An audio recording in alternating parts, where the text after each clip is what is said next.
Hello माँ, गोर लागै छियौ। हाँ ठीक छी। अच्छा बौआ सब ठीक छौ, सब पप्पा सब? हाँ गे बौआ, खूब खुश रह, महादेव सोहागवती बनेने रहथुन, पुत्रवती बनेने रहथुन। ठीक छी बाबू। हाँ केना फुरा गेलौ? हम तऽ कते दिनसँ सोचै छलहुँ जे कनि ओकरासँ बात करब, तोरा तऽ फोनो करै छियौ तऽ नहि उठाबै छी। हाँ हाँ गे माँ की कहियौ, आब तऽ मूड़नके दिन लगिचा गेलै ने, नहि होइ छै फोन सब कयल।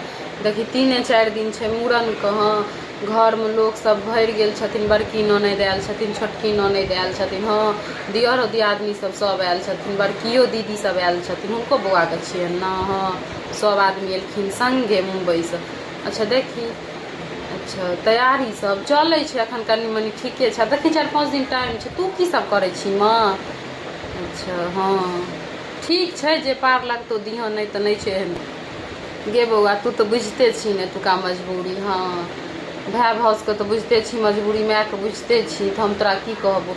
हाँ तऽ जे विध वाध हेतै से तऽ हम करबे करबै, जे ठीक हेतै। हाँ अच्छा बड़की दीदीके अएलनि हँ।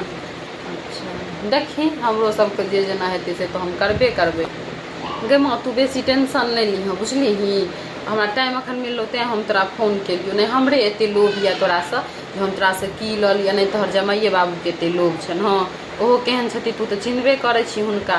हाँ ताहि दुआरे तोरा सबके जे जेना हेतौ ने से करिहे। हाँ ओना तऽ हम तोरा कहि दै छियौ, देखी ओतना नहि करबिही तू। बड़की दीदीके नैहरसँ सब चीज एतै तऽ लोक तऽ हमरा खिस्सा करतै ने। तऽ तू देख लिही। आब दीदीके नैहरसँ अएलनि हन। हाँ 3 गो चेन अएलनि हन, तऽ कोनो बात नहि, हुनका ओतऽसँ 3 गो चेन अएलनि, तोरा नहि हेतौ तू एकेटा दिहन, कोनो जरूरी छै 3 गो। जे बौआ तोरा दियादनीके तऽ 4 गो भाय कमेनहार छथुन, पप्पा कमाइ छथुन, तऽ 3 गो चेन दै छौ तऽ कोन भारी बात छै।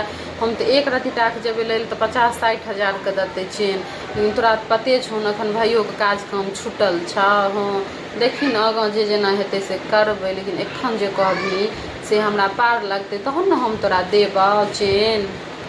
गे माँ एकोटा जे नहि देबही तऽ लोक हमरा एतऽ की कहत, केओ बाजऽ नहि देत हमरा। ताहि दुआरे तू सब दऽ देखी। देखी एतऽ तक तऽ जे बात छै ठीक छै। हमरा ननदिके अएलनि हन दीदीके गाँवसँ कान मका, तऽ हम कहबौ तोरा नहि हेतौ कान मका तऽ तू एगो नथुनिए दऽ दिहँ, एगो बुट्टे दऽ दिहन सुन्दर। हाँ हाँ गे बौआ एहन नहि कतहु सुनने छलियै ननदिके देल जाइ छै तऽ तू देबही, तोहर दियादनी देथुन, तोहर साउस ससुर देथुन, कि ननदिओके तोरे नैहरसँ पड़तौ। बच्चाके तऽ रहलौ तऽ एगो सामर्थ्य छौ बातके अथीके, लेकिन तोरा ननदिके पड़तौ से थोड़े एतऽसँ हेतौ, से तऽ तूही सब देबही ने ननदिके। देखी माँ तू नहि देबही तऽ हमर तऽ खिस्सा करत ने सब। तोरा लगै छौ हमरा सासुरमे हमरा केओ बाजऽ देत, ताहि दुआरे तोरा जे ठीक लगतौ से करी। लेकिन एतऽ तक हमरा ननदिके दीदीके अएलनि हन नैहरसँ 75 किलो चाउर अएलनि हन, 25,000 रुपैआ अएलनि हन भोज करै लए। हाँ तऽ तूहोँ देखी ने तोरो हेतौ तऽ तोरा हम नहि कहबो बेसी दीही, तू 50 किलो चाउर दिहँ, 25,000 रुपैआ दिहँ। हाँ तू कमे कमे कर, तोरा ओतेक नहि छौ करै। हाँ देखी तू। गे बौआ एगो बात कहियौ, जहन हिंगसँ हरैत तक तोरा जोड़िके एतैसँ हमही देबौ तहन तोरा ओतऽ कोन छौ मूड़न करैके? तू लेने आ हम मूड़नो एतै करा ले बाबू। हाँ एतै नेने आ कहीं साउस ससुरके ओतै भेज देथुन, ओतै माँ हमर करा देतै। ठीके लोकसब कहै छै धी जमैया भैगना ई तीनू नहि अपना, बुझली। धी जमैया भैगना कहियो नहि अपन होइ छै, बेटे पुतहु अपन होइ छै, बुझली।